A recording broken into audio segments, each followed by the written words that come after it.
Assalamualaikum warahmatullahi wabarakatuh. Perkenalkan saya Layatul Fajri Deswina dengan NIM 210504042 dari Universitas Maritim Raja Ali Haji, Fakultas Ilmu Sosial dan Ilmu Politik, Prodi Ilmu Hukum.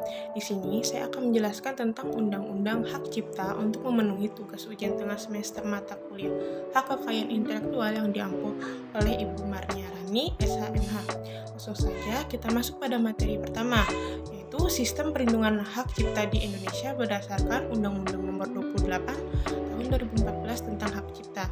Dalam Undang-Undang Nomor 28 Tahun 2014 tentang Hak Cipta adalah eksklusif pencipta yang timbul secara otomatis berdasarkan prinsip deklaratif setelah suatu ciptaan diwujudkan dalam bentuk nyata tanpa mengurangi pembatasan sesuai dengan ketentuan peraturan perundang-undangan.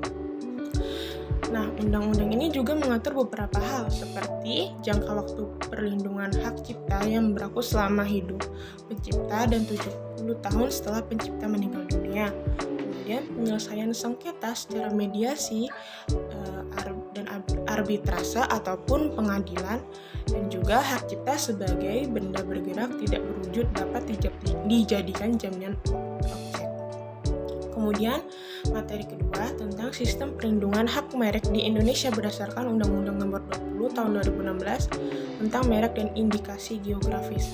Menurut Undang-Undang 20 Tahun 2016 tentang merek dan indikasi geografis, itu merek adalah tanda yang dapat ditampilkan secara grafis berupa gambar logo, nama, kata, huruf, angka, susunan warna dalam bentuk 2 dimensi atau 3 dimensi, kemudian suara, hologram, atau kombinasi dari 2 atau lebih unsur tersebut untuk membedakan barang atau jasa yang diproduksi oleh orang atau badan hukum dalam kegiatan perdagangan barang atau jasa. Hak atas merek adalah hak eksklusif yang diberikan oleh negara kepada pemilik merek yang terdaftar untuk jangka waktu tertentu dengan menggunakan sendiri merek tersebut atau memberikan izin kepada pihak lain untuk menggunakannya.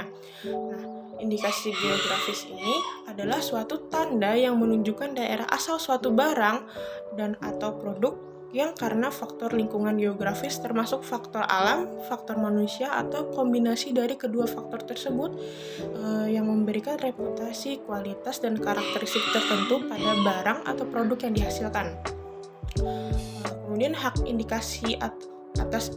atas indikasi geografis adalah hak eksklusif yang diberikan oleh negara kepada pemegang hak indikasi geografis yang terdaftar selama reputasi, kualitas, dan karakteristik yang menjadi dasar diberikannya perlindungan atas indikasi geografis tersebut masih ada.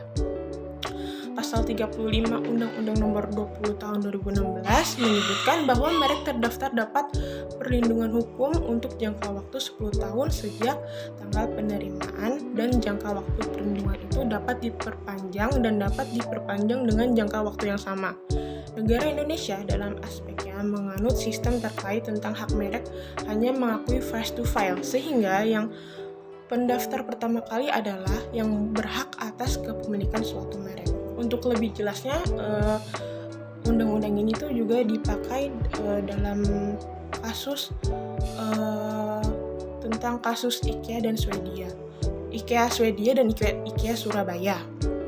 Kemudian materi terakhir saya akan membahas tentang seorang penyanyi Melly Goeslaw sebagai pencipta lagu menjual hak ekonomi lagunya kepada produser rekaman tanpa batas beberapa waktu pengalihan hak pencipta lagu kepada produser program, sehingga kembali lagi kepada Melly Goeslaw pencipta lagu menurut Undang-Undang Nomor 28 Tahun 2012 tentang hak cipta.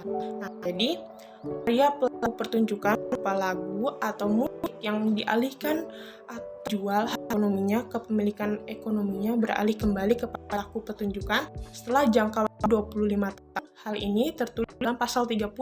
Sedangkan perlindungan hak ekonomi bagi produser fonogram berlaku selama 50 tahun sejak fonogramnya dilikasi. Hal ini tertulis dalam pasal 63. Sekian saja materi yang dapat saya sampaikan. Kurang dan lebihnya saya mohon maaf. Saya ucapkan wabillahi taufiq wal hidayah. Wassalamualaikum warahmatullahi wabarakatuh. Terima kasih.